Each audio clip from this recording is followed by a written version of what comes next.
Today, in this video, I'm gonna explain how to hard reset Samsung Galaxy S22 Ultra Android 13. Press the power key plus volume down, select the power off option. Connect your phone to the computer via Type-C cable. Then push the volume up and power button simultaneously.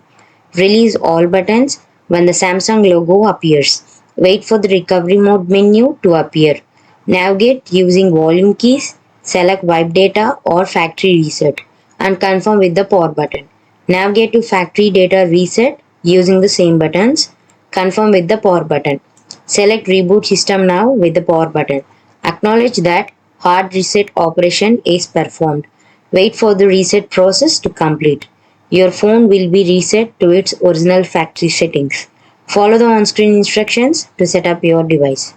If this video helped you out, please leave a like and comment down below. If this worked for you, thanks for watching.